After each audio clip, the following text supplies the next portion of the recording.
Okay, first of all, you need to be able to hear me, so if you can't, back there, please speak up, and I assume we have a microphone that we can pop on if we need it, okay? So I'm Robin Danann, and I am a member of Hamilton Irish Arts, and I take great pride in my Irish heritage through my mum's side, the McDonoughs and the Brennans from County Louth, and I like to study the Irish language and music for fun. Local history is something else I've always been into, along with Irish history. And last year, as John said, I was able to combine the two interests when I wrote an article on Hamilton's treatment of Irish immigrants during the 1800s. When I first heard about this lecture series, I was unaware of the Easter Rising aspect being the focus, so I innocently volunteered to speak on local Irish history based on the research from my article. When John and Michael took me up on my offer, and sent me the topic they wanted covered. One second, because I've got to raise this thing up a little bit more. Okay, thank you. And sent me the topic they wanted covered. I realized I'd gotten myself in just a little over my head. Robin will be discussing the 1916 uprising and its causes, with special focus on the famine and emigration, settlement in Hamilton and its legacy. So now I have 700 or 800 years of Irish history to research for this. I'll tell you, the more I learned, the more questions I became filled with, and there were so many things that just didn't make sense to me. Like, how had the Irish people of the pre-famine era come to such a poverty-stricken state? Any early Irish history that I knew spoke of a strong people of great spirit, indomitable warriors, highly educated, deeply pious, the fairest of lawmakers, gifted musicians and storytellers and poets. Where had these people gone? And furthermore, what was this whole potato dependency? How did that ever come about? And finally, how could a simple potato blight lead to 1 million people dying of starvation in a land that the 1801 Act of Union itself described as the most fertile portion of the British Empire? So, as I began to uncover the answers, I realized that not only was the famine an important contributing factor to the uprising, but also that the long-term factors that had created it were the very same as those that eventually led to the uprising. So, preparing for this talk has been a very educational and very emotional experience for me, and I'm hoping to offer you the same tonight. First, 2 caveats. 1, please excuse the oversimplification that I've had to make of the long, complicated history of Ireland. And know that it was for the sake of brevity and simplicity that I have omitted many important historical events, exact dates, and people's names, unless directly relatable to my topic. Number 2, you're in for a sad story here. There's no way around it. But I promise you, there will be a happy ending. So, let's get started. I want to lead in with just a very quick overview of the uprising so that we're all starting from the same place in our understanding of the basic facts. Okay, the Easter Rising was an armed insurrection that took place in Ireland during Easter week 1916. After 700 to 800 years of forced British rule and oppression, a small group of Irish citizens rose up against the Crown. The revolt took place Easter Monday in Dublin at the site of the General Post Office. And the participants were far from militants. They were primarily a group of idealists, including teachers and writers and shop owners. And in a daring move toward independence, approximately 1,200 men and women took over the capital city, proclaimed Ireland an independent republic, issued their own Declaration of Independence, and set up their own provisional government. So unbelievably, these people managed to hold out for 5 days against 16,000 well-armed British troops. Finally, the leaders ceremoniously surrendered and were hauled off to prison. And at the time, the rising had little outside support, and the entire event was actually considered foolhardy by many people in Ireland. But then, the 16 organizers, including their leader James Connolly, were executed by firing squad as traitors. This enraged the Irish populace and the international community and rekindled emotions of events past. It galvanized the Irish and fired their sense of patriotism to new heights. In Ireland, the organizers of the uprising became heroes. And with international support for the British occupation of Ireland evaporating, and a renewed sense of nationalism growing within Ireland, the war for independence was on. And within a decade, Ireland had gained her independence from Britain. So though the uprising had been a military failure, it had been a huge success for the struggle for independence. And now, the connection between the famine and the uprising. England's lengthy reign of terror resulted in unceasing war, revolt, and rebellion during the 700 years leading up to the Rising. But it was also Britain's deliberate and systematic destruction of the Irish people, their culture, and their way of life that created the circumstances that allowed the Great Famine to occur. An unparalleled tragedy that became the tipping point in the centuries-long Irish resistance effort against British oppression. The famine destroyed the already strained relations between the Irish people and the British Crown, and it pushed Irish republicanism to new heights. For both the native Irish and those Irish who were living in other lands, the famine became a rallying point for various nationalist movements, which continued on into the next century, culminating in the Easter Rising. So before I continue, I need to make an important point regarding the use of the term famine. I'll be using that name because it's the shortest and most well-known name for Ireland's great tragedy, but I need to be very clear that famine is a misnomer, and one that should never be attached to the period of mass starvation, disease, and emigration that led to Ireland losing 25% of her population in the 5 years between 1845 and 1850. When I'm done speaking about the famine and the emigration part of my talk, I'll be referring to it again as the Great Hunger, a far more honest name, as no famine ever occurred in Ireland at that time. While it is true that the food that 1/3 of the Irish population depended on was obliterated in a blight, it is also true that at the same time, Ireland was producing enough animal, vegetable, and grain products to export 4,000 shiploads of food a year to England. And just so you understand what a shipload means, I'm going to share the cargo listed in the manifest for a British export ship leaving Cork Harbour in 1847. 1,514 firkins of butter, 102 casks of pork, 44 hogsheads of whiskey, 844 sacks of oats, 244 sacks of wheat, 160 bales of bacon, 13 casks of ham, 140 casks of porter, 42 sacks of fodder, 8 sacks of lard, 296 boxes of eggs, 30 heads of cattle, 90 pigs, 220 lambs, and 34 cows. One ship times 4,000 during each year of the famine. So, I repeat, no famine occurred in Ireland between 1845 and 1850. As the evidence I share will reveal to you, had the political will existed, enough food could have been diverted from the export industry to feed the starving country.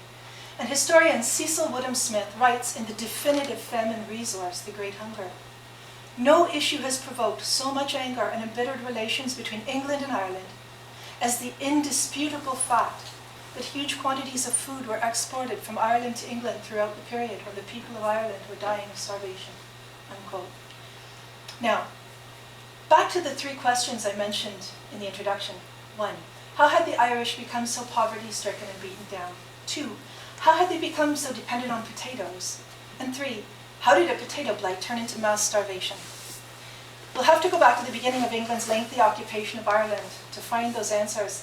And as we make our way up through history from the 12th century when all this began, the connection between the long-term causes of the famine and those of the uprising will become very clear. So 1, how did the Irish people become poor and oppressed? We know that Ireland possessed its own distinctive culture, language, laws, and religion prior to England's repeated invasions, which began in the 1100s. Here's an extremely simplified explanation of the 2 main events that seem to have begun the political connection between the 2 countries. 1, Pope Adrian IV, an Englishman, granted Ireland, which was considered at the time a papal possession, to King Henry II of England as a fiefdom, in the hopes of strengthening papal control over the Irish Church. 2, later, King Henry was invited to Ireland by an Irish warlord to intervene on his behalf in a battle for the position of High King of Ireland. Long story short, King Henry came, helped the warlord out, and instead of leaving afterward, proceeded to annex Ireland to his already huge empire. Soon after, reforms began, which would violate the traditional political and social structures of Ireland, and what follows that is a 4-century period of continual British persecution and Irish rebellion, resulting in a lasting hatred on both sides. So let's fast forward for 100 years to the 1500s. The English crown didn't actually attempt to assert full control of Ireland until after King Henry VIII declared himself the head of the Church of England. A rebellion in Ireland followed that, which threatened English control, and to maintain order, Henry proclaimed himself King of Ireland, and began peopling the country with loyal British subjects by granting the English nobility huge estates on the ancestral lands that had been taken from their Irish owners. Soon, political power lay firmly in the hands of that wealthy English Protestant minority, who became the new ruling class. The richer members were elevated to the Irish House of Lords and eventually controlled the Irish House of Commons. This class became collectively known as the Anglo-Irish. And to prevent the Anglo-Irish from going native and taking on the customs of their new country, the Irish language and music were outlawed. The beginning of the 1600s found Irish chieftains in the midst of fighting the advance of the English from controlling just the one area of Ireland known as the Pale, the centre of the east coast, to ruling the entire island. The lengthiest conflict between England and Ireland so far, it marked England's introduction of deliberate mass famine as a war tactic to reduce population in desirable areas, in this case, the fertile northeastern province of Ulster. This was followed by the famous Flight of the Earls, where the Irish Earls of Ulster fled to Europe to seek political support. The British were then able to confiscate their abandoned estates and began the process of plantation, which meant planting thousands of English and Scottish farmers on the abandoned property, thus transforming Northern Ireland into the first official British colony. Bitterness toward the plantation settlers eventually accelerated into a rebellion, where the Irish Catholics attacked the new Protestant citizens of Ulster. Britain sent over armed forces then, led by a religious zealot named Oliver Cromwell. He and much of his army considered Roman Catholics to be heretics, which turned the reconquesting of Ireland into an incomparably brutal and savage religious crusade.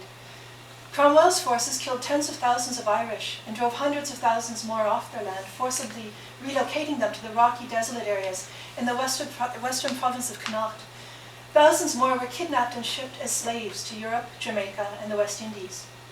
By the end of the century, a series of penal laws had been instituted against the Irish Catholics, which effectively outlawed Catholicism, the religion of 90% of the population. By the 1700s, the Protestant ascendancy, though they made up only a small fraction of the population, now controlled 95% of Ireland's land. To secure that position of power over the huge Catholic population, they extended the penal laws to now prevent Catholics from owning land, obtaining an education, voting, holding political office, or entering a profession. And under these further restrictions, many of the remaining Irish family of means or nobility left the country. The 800-year-old Irish Parliament was finally abolished in 1801 when the Act of Union was created, which formalised Ireland as an integral part of the newly created United Kingdom. Requiring Irish aid in foreign wars at the time, the British government began to slowly rescind the penal laws, starting with Irish Catholics once again being allowed to sit in Parliament. But they continued cultural domination in other ways, like suppressing the Irish language further by allowing Irish children to attend only English-speaking schools, so that if they wanted an education, they were forced to forfeit their native language. Ironically, following the Union, the British were dismayed to find themselves grappling with the problems of managing a country that had, as Benjamin Disraeli put it in 1844, a starving population, an absentee aristocracy, an alien church, and in addition, the weakest executives in the world. The very situation the British had spent 700 years creating. More than 70 commissions were then created to discover the true state of the country and its underlying causes of unrest. The findings unanimously prophesied disaster. Ireland was on the verge of starvation, her population rapidly increasing. 3/4 of her labourers unemployed, housing conditions appalling, and the standard of living unbelievably low. The Devonshire report comments, "It would be impossible to adequately describe the privations which the Irish labourer and his family habitually and silently endure, sufferings greater, we believe, than the people of any other country in Europe have to sustain.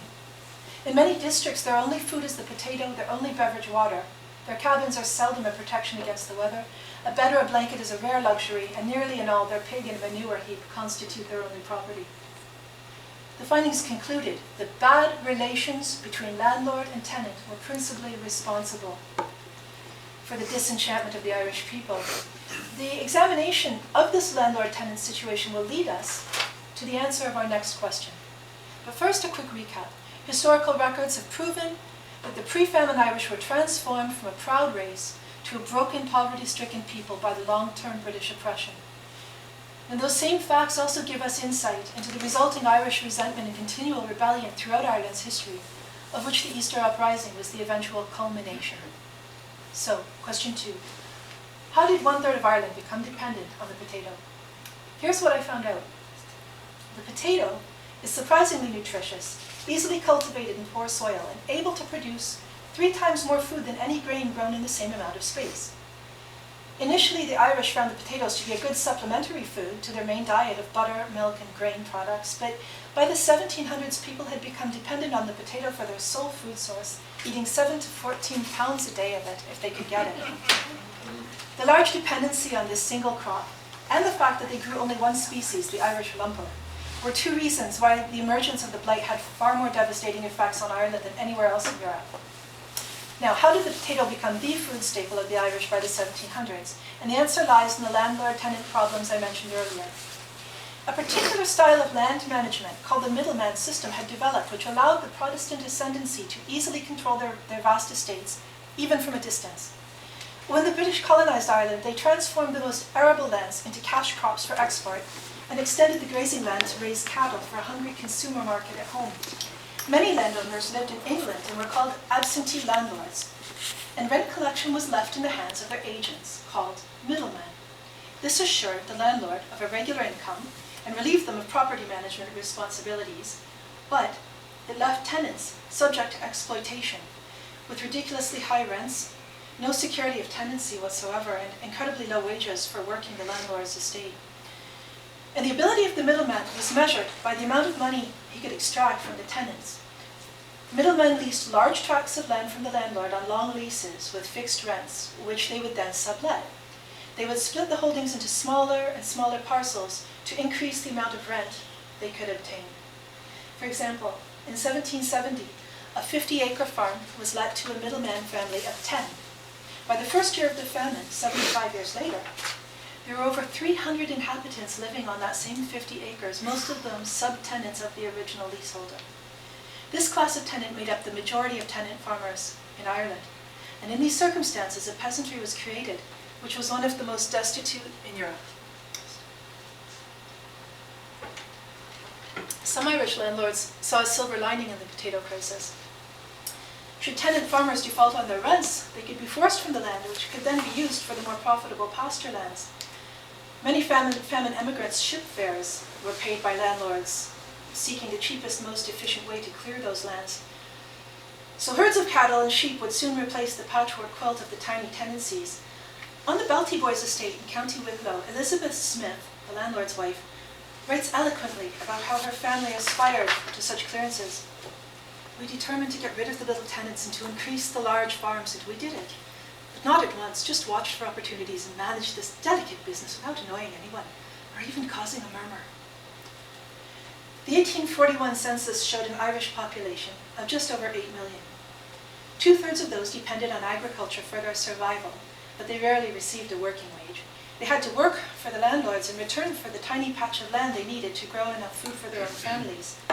And it was this system which forced Ireland and its peasantry into growing only the one crop, since on such small bits of land, only the potato could be grown in sufficient quantity to feed a whole family. And as I mentioned, it allowed the exploitation and abuse of poor Irish workers, left them and their families living in conditions of extreme poverty and insecurity, led to mass evictions during the famine, and contributed to the ensuing exodus of the Irish people. So now we understand the potato dependency. Which brings us to our last question of how did a potato blight result in mass starvation? And by the time it's answered, we will well understand why the famine was the turning point in the long road to Irish independence. The potato blight is a fungus that causes rapid decay in potato plants. Struck for the first time in the US in 1843, it was transported to Belgium in 1845 and devastated the potato crop there and in many other parts of Europe. By that autumn, there was panic in the west of Ireland as the blight was discovered to have destroyed the entire potato harvest. Unbelievably, it continued to return for the next 5 years, bringing death to many of those who were already living at subsistence level and emigration for those who had the resources to flee. And it was the British government's response to the potato crisis, that did seal once and for all Irish resolve toward complete independence. Let's see what that looked like.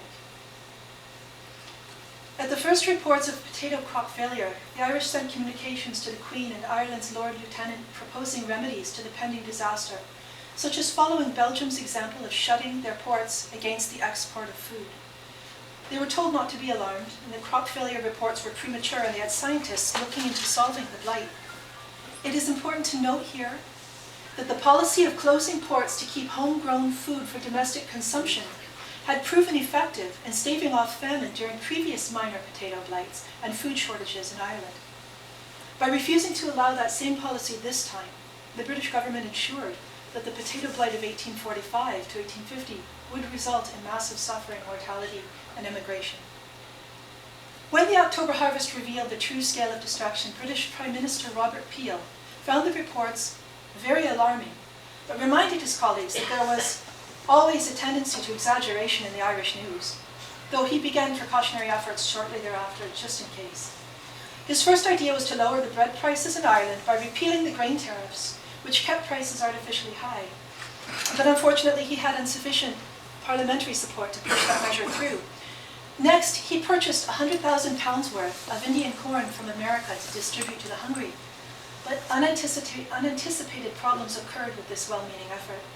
The first shipment didn't arrive until 5 months into the famine because of weather conditions, and then it was discovered that Indian corn, unlike regular corn, required a long, complicated milling process before the meal could be distributed. And in addition, the resulting meal was so tough it had to be cooked 3 times before it could be eaten, and even then caused severe bowel complaints. By the time 1846 started, the newspapers were filled with rightful protests against the sluggish government response to the growing crisis.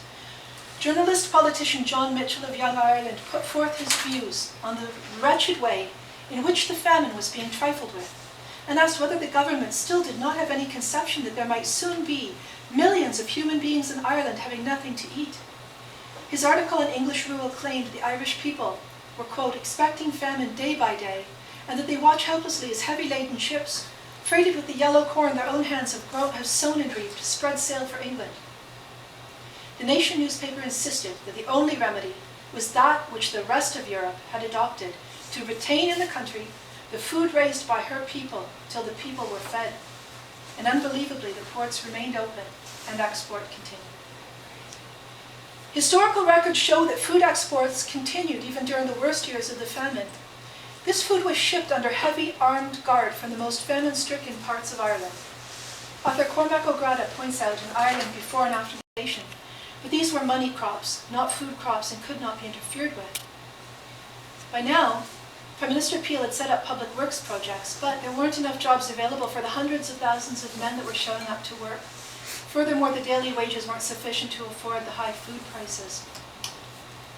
The measures undertaken by Peel's successor, Prime Minister John Russell, proved even less adequate as the crisis deepened. His administration, the Whig Party, heavily influenced by the doctrine of laissez-faire economics, believed that any interference with imports and exports, or price controls, would threaten the natural flow of the market, upset the balance of supply and demand, and ultimately destroy the economy. So they refused to intervene against the food exports to England. They firmly believed that enforced financial self-sufficiency was the only hope for ever improving Ireland's economy. And it was this reasoning that led them to halt the previous government's food and relief works completely, leaving countless people without work, money, or food. Charles Trevelyan, Treasury Secretary, was directly in charge of administering government relief during the famine. Another firm believer in laissez-faire, his main priority, far above feeding the starving, proved to be guarding against interference in free trade by limiting aid efforts. If landowners could earn more for Irish grain by selling it to England rather than making it available to the destitute in Ireland, then so be it. Trevelyan's true motivations are revealed in the following quotes. He described the famine as, quote, an effective mechanism for reducing surplus population, as well as, quote, the judgment of God sent to teach the Irish a lesson, and, quote, the real evil with which we have to contend is not the physical evil of the famine, but the moral evil of the selfish, perverse, and turbulent character of the Irish people. For his policies, Trevelyan was commemorated by the Irish in the song The Fields of Athenry. And for his extraordinary relief efforts during the famine, he was commemorated by the British with a knighthood. Trevelyan's new public works program was designed to keep people earning their food rather than relying on charity. The projects were strictly ordered to be unproductive because the government did not want landlords benefiting personally from improvements happening near their properties. As a result, weak and feeble workers were kept busy digging holes and building roads to nowhere. Sadly, it was those people already severely weakened by famine conditions who were least able to earn their daily bread by performing heavy labor. An eyewitness report from engineer Samuel Roberts, in charge of the Public Works project at County Monaghan. I cannot describe the poverty and destitution among the people of this barony. Unfortunately, the works in aid of relief were not commenced until the people were almost starving. Hundreds of them come to work without having tasted food for days before. The result is that they are unable to earn wages capable of supporting themselves, and numbers of them are leaving employment in despair to go to the poorhouse. They are deserted in wretched cabins. Their forlorn and distressing look, with pain and sickness so dreadfully depicted in every countenance, is horribly painful to look at. And with all this human misery, there is no person putting his shoulders to the burthen. No proper efforts are being made to relieve the people. How this will end, God only knows. By winter of '46, rising death tolls were exacerbated by famine fever, which had begun to spread through the countryside. Starvation sicknesses like scurvy and dysentery were natural developments of malnutrition, and infectious diseases like cholera and typhus spread like wildfire through the congregation of the hungry at soup kitchens, food depots, and overcrowded workhouses. In spring of '47, Britain, realizing the public works policy had failed, set up other measures like soup kitchens and workhouses. When a banking crisis hit Britain, a law was devised to make Irish property support Irish poverty. The new Extended Poor Law Act transferred all further financial responsibility for feeding the masses to Ireland's landlords, whom the British viewed as being responsible for the conditions that led to the famine in the first place, by improper management of their holdings. The landlords, many of whom were near bankruptcy with the local agriculture and tatters, were taxed impossibly high revenues to support relief measures for their own tenants. To avoid the tax burden, landlords simply began to evict their tenants en masse. Farms and villages were broken up, families dragged out of their homes, cottages smashed and burned, and it's estimated that 500,000 people were evicted from their homes during the famine. Families had to resort to desperate measures for shelter, such as living in holes cut out of the bog or along the hillsides. By the middle of that year, the last relief initiatives were failing. The workhouses were in debt, short of supplies, and were turning people away in droves. The soup kitchens, which seemed to be the people's one saving grace, were closed after only 6 months of operation to prevent the Irish from becoming permanently dependent on charity. 3 million starving people would now have to find some other way to survive, with no food handouts, money, or jobs, owing back rent, and weakened by long-term malnutrition and disease. The Times reported that Britain had permitted in Ireland, quote, a mass of poverty, disaffection, and degradation without parallel in the world. As luck would have it, the winter of '47 proved to be the most severe in Ireland's history, exacerbating the misery of the wandering, half-naked, starving, and now frozen people. And in strict adherence with the new poor law, areas that failed to raise the necessary taxes for food purchases for their people would not be helped by the British government as a matter of policy. Anti-landlord violence was the result, and the British response was to bring even more soldiers into the country. By this point, Anglo-Irish landowners and gentry began to flee Ireland in fear of their lives. Contemporary opinion was sharply critical of the Russell government's management of the crisis. This crisis came even from within Parliament. Lieutenant of Ireland Lord Clarendon wrote to Russell, urging that the government propose additional relief measures. I don't think there is another legislature in Europe that would disregard such suffering as now exists in the west of Ireland, or coldly persist in a policy of extermination. Criticism from other British dominions, including Canada, used similar terminology. The Toronto Catholic Mirror writes, in the bloody war of extermination waged against the unhappy people of Ireland by the sovereign of England, millions are swept out of existence by starvation, perishing of want amidst surrounding plenty. And then against all odds, the blight returned in 1848, and there wasn't an edible potato to be found in Ireland. The possibility of any further government relief was extinguished by an unsuccessful uprising attempt by a nationalist group known as Young Ireland, which the British perceived as a show of gross lack of appreciation. The Prime Minister's response: "We have subscribed, worked, visited, clothed for the Irish, millions of money, years of debate, etc., etc. The only return is rebellion and calumny. Let us not grant, lend, clothe, etc. anymore, and see what that will do." And so another tax increase was levied to bring in more Irish money for Irish famine relief measures, which simply led to the remaining landlords fleeing to America. By the beginning of 1849, the Irish were suffering on a scale difficult to imagine. More British officials began to speak out. Poor Law Commissioner Edward Twistleton resigned his post in Ireland in disgust at the horrible destitution here and the indifference of the House of Commons. Lord Lieutenant Clarendon, in response to the lack of government funds, stated, "It is enough to drive one mad day after day to read the appeals that are made and to meet them all with a negative." Recordings of the final tally of expenditures made by the British government for relief in Ireland between 1845 and 1850 was a total of £7 million, which represented less than half of 1% of the British gross national product over 5 years. Young Ireland's John Mitchell sums up the famine thus: "I have called it an artificial famine.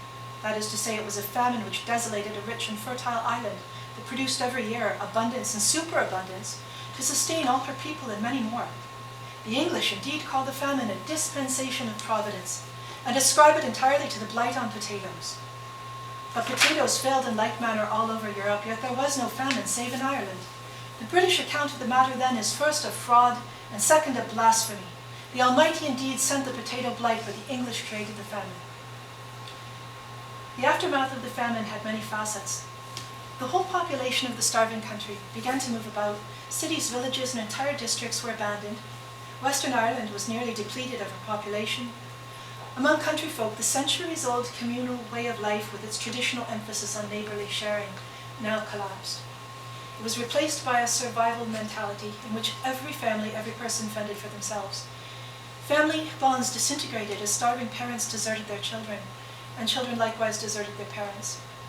It was during the famine, too, that many aspects of Irish culture seemed to disappear. With so much suffering and death, celebration of any kind came to a standstill in Ireland. The music stopped, and it was said that the land fell silent. Decades would pass before Gaelic revival efforts would bring the music and culture back to life.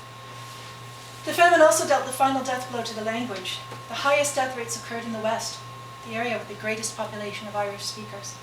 Mass emigration, one of the main and lasting effects of the Great Famine, gave considerable impetus to the shift from Irish to English as the language of the majority.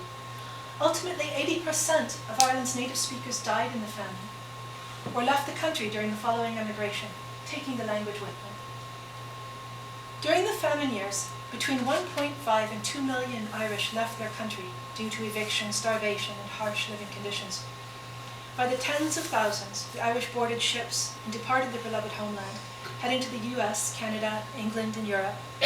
The lucky ones arrived at their destinations in tattered clothes, sick from the voyage, disoriented and afraid, but with a glimmer of hope. But of the hundreds of thousands of Irish who sailed to Canada between 1845 and 1850, an estimated 1 out of 5 died on board or shortly after arrival from disease and malnutrition. The famine emigrant ships were overcrowded, poorly maintained and badly provisioned, sailing from small, unregulated harbours in the west of Ireland in contravention of British safety requirements. They would eventually become known as the coffin ships. A plethora of problems existed for these travellers. Some unscrupulous captains profited by overselling tickets so that ships might be carrying up to 4 times the passengers they'd been equipped to provide for. People were expected to bring along their own food for the journey, but many of the poor Irish had no food to bring and depended entirely on the £1 a day legally required handout, which amounted to starvation rations. The food was often ill-prepared and undercooked, causing upset stomachs and diarrhea. Many of the passengers boarding the ships were already ill with famine fever. Before boarding, they'd been given the once-over by doctors on shore, who often rejected no one for the trip, even those seemingly on the verge of death. And below deck, hundreds of men, women, and children huddled together in the dark on bare wooden floors, with no ventilation, breathing in the effects of seasickness and diarrhea amid no sanitary facilities. On ships that actually had sleeping berths, there were no mattresses, and the berths were never cleaned. The sick remained in bare wooden bunks lying in their own filth for the whole voyage. And in these close quarters and filthy conditions, the deadly fevers, typhus and cholera, were easily spread. Drinking water is stored in casks that might previously have stored wine, vinegar, or chemicals which could contaminate the water.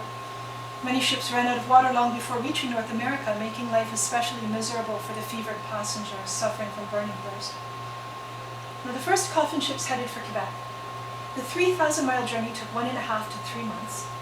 Upon arrival in the St. Lawrence River, the ships were supposed to be inspected for disease, with any sick passengers removed to Grosse Ile, a small quarantine island downstream from Quebec City.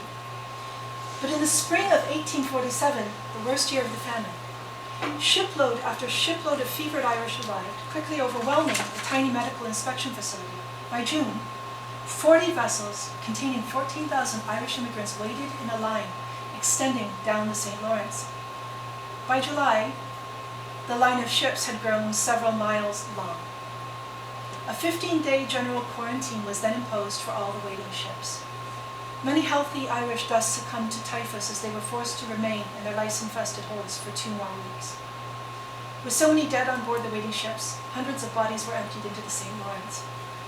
Thousands of Irish wound up in hastily constructed fever sheds, and the makeshift hospitals, badly understaffed and unsanitary, simply became places to die, with corpses piled like poured wood in nearby mass graves.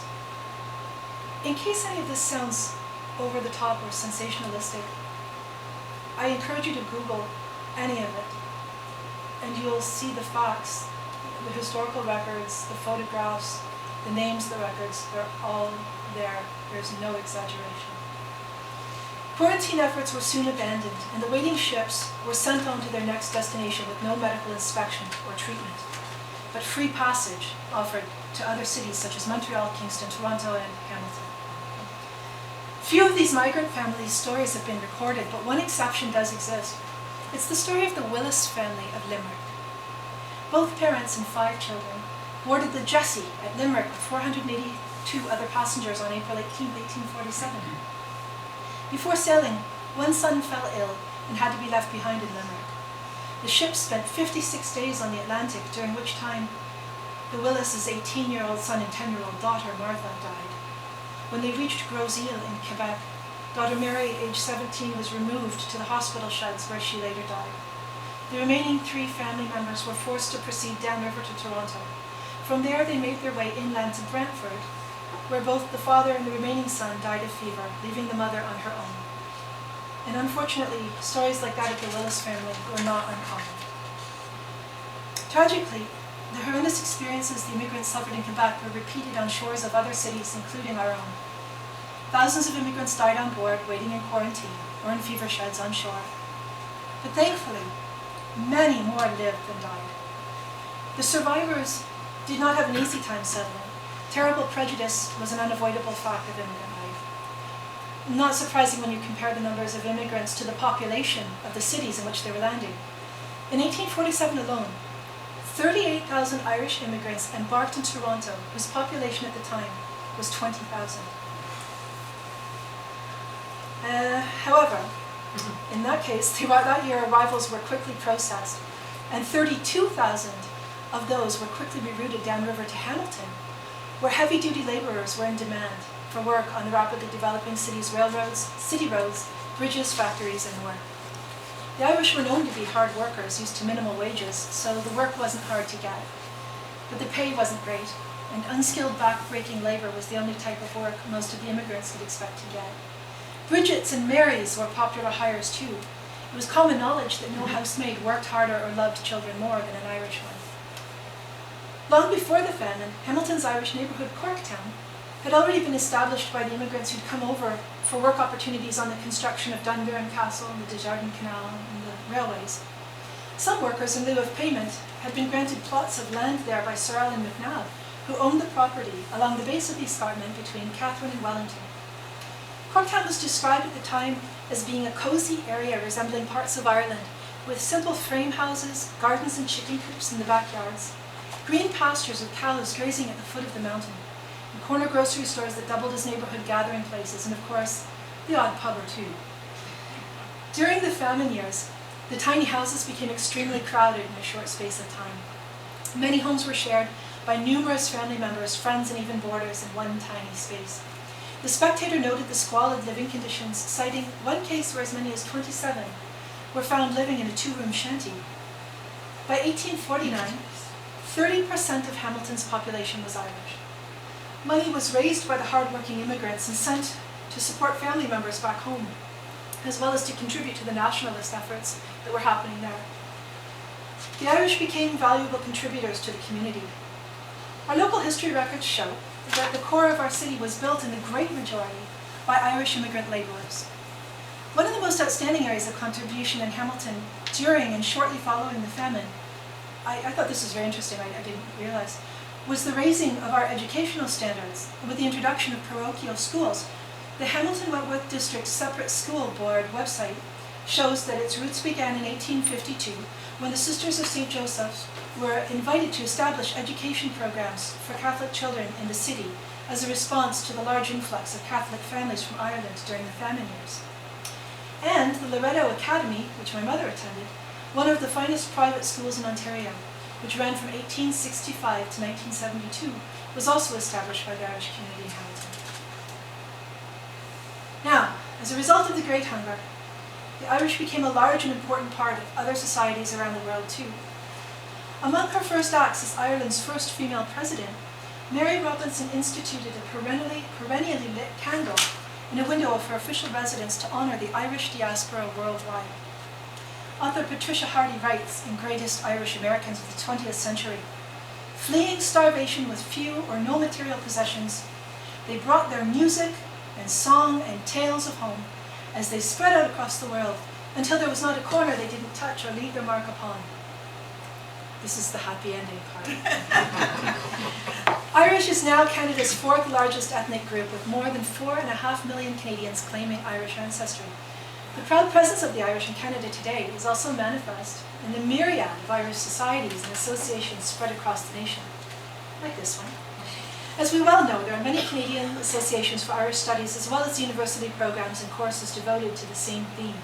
In fact, 2007 saw the official opening of the very first designated Gaeltacht outside of Ireland in Kingston, where the Irish language, music and dance are studied and celebrated. According to the 2011 Hamilton census, 1/6 of our own city's population is of Irish descent.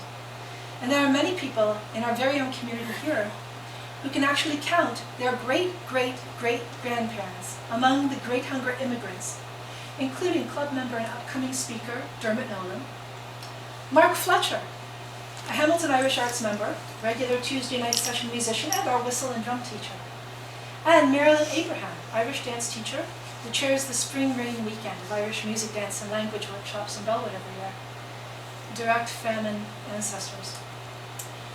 So, the lasting message we can take away from here tonight is that despite the unspeakable tragedy the Great Hunger brought to Ireland, it also helped lead the country to independence and resulted in the spread of Irish culture and spirit to many other parts of the world, where it is alive and well today.